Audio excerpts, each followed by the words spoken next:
తెలియజేసుకుంటున్నాను. ఈరోజు ప్రతి సంవత్సరం కూడా ఇప్పుడు 79వ సంవత్సరం జరుపుకుంటున్నాం. ప్రతి సంవత్సరం కూడా ఎందుకు ఈ స్వేచ్ఛ వాయువులు మనం పీలుస్తున్నామంటే అంతకుముందు మనకి స్వతంత్రం లేదు. చాలామంది 1000 సంవత్సరాలుగా బానిసత్వంలో బ్రతికి చాలామంది కూడా ఎంతోమంది ప్రాణాలు పోగొట్టుకున్నారు, హింసలు పడినారు కూడా. ఇవన్నీ కూడా గుర్తు చేసుకోవాలంటే చరిత్ర చాలా ఉంది. ఈ స్వతంత్రం ఎందుకు పోయింది అని ఆలోచన చేసినారు కొంతమంది పెద్దోళ్ళు. అయితే పక్కోడికి ఏం జరిగినా నాకెందుకులే, పక్కోడికి ఏం జరిగితే నాకెందుకులే అనే కారణంగా, స్వార్థం కారణంగా, ఆ విధంగా విడిపోయిన కారణంగా బానిసత్వంలోకి వెళ్ళిపోయినాం. అందుకనేసి మనం ఏం చేయాలంటే వచ్చిన స్వతంత్ర పెద్దోళ్ళు ఎవరో మహానుభావులు తెచ్చిపెట్టారు, ఎంతోమంది చేశారు. భగత్ సింగ్, గురుదేవ్, రాజగురు, లాల్ బాల్ పాల్ అంటారు, లాలా లజపత్ రాయ్, బిపిన్ చంద్రబాబు, సుభాష్ చంద్రబోసు, చెప్పాలంటే అల్లూరి సీతారామరాజు, ఝాన్సీ లక్ష్మీబాయి 1857లోనే తన బిడ్డని, తన భర్తలు చనిపోతే కూడా వాళ్ళు ఏం బాధపడకుండా బిడ్డల్ని సంకకేసుకొని వీపు కట్టుకొని కూడా యుద్ధాలు చేసిన సందర్భాలు కూడా ఉన్నాయి.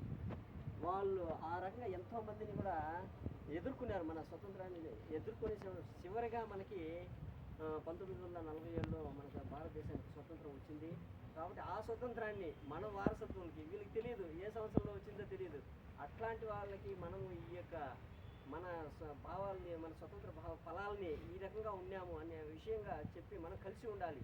కలిసి ఉండకపోతే ఏమవుతుంది అనేది పురాణంలో చాలా చెప్పారు.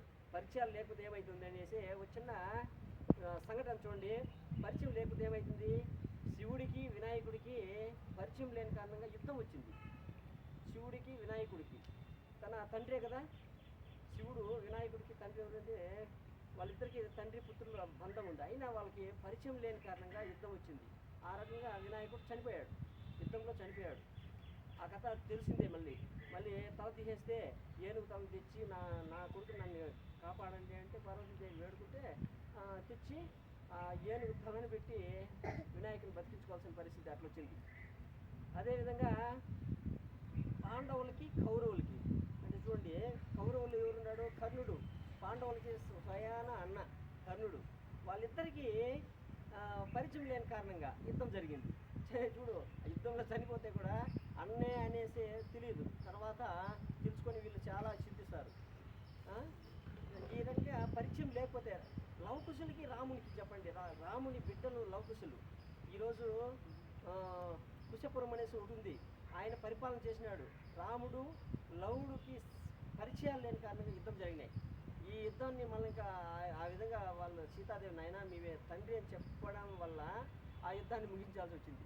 ఇట్లా పురాణాలు చెప్పుకుంటూ పోతే ఈ యొక్క పరిచయాలు లేని దానివల్ల ఇప్పుడు మీరెవరో నాకు తెలియదు, నేనెవరో నీకు తెలియని పరిస్థితిలో మనం ఉండడం వల్ల యూనిటీ లేని కారణంగా స్వతంత్రం పోగొట్టుకోవాల్సి వచ్చింది.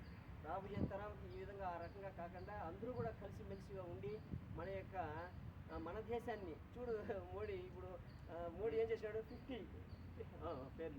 50% ఏదో ట్యాక్స్ విధించేసినాడు మనకి. ఎవరో ట్రంప్, అమెరికా.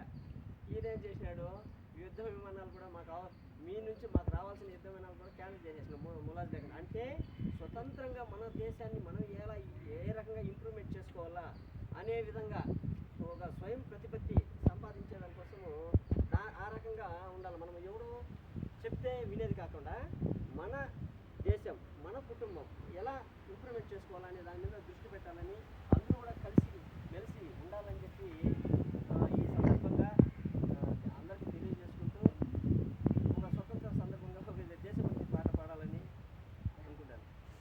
నిర్మల సుర గంగా జల సంగమ క్షేత్రం, రంగులు హరివిల్లులు విలసిల్లిన నిలయం, భారతదేశం మన జన్మ ప్రదేశం, భారత ఖండం ఒక అమృత భాండం, ఉత్తరాన ఉన్నతమై హిమగిరి శిఖరం, దక్షిణాన నెలకొన్నది హిందూ సముద్రం, తూర్పు దిశ పొంగి పొరల గంగా సంద్రం, పశ్చిమాన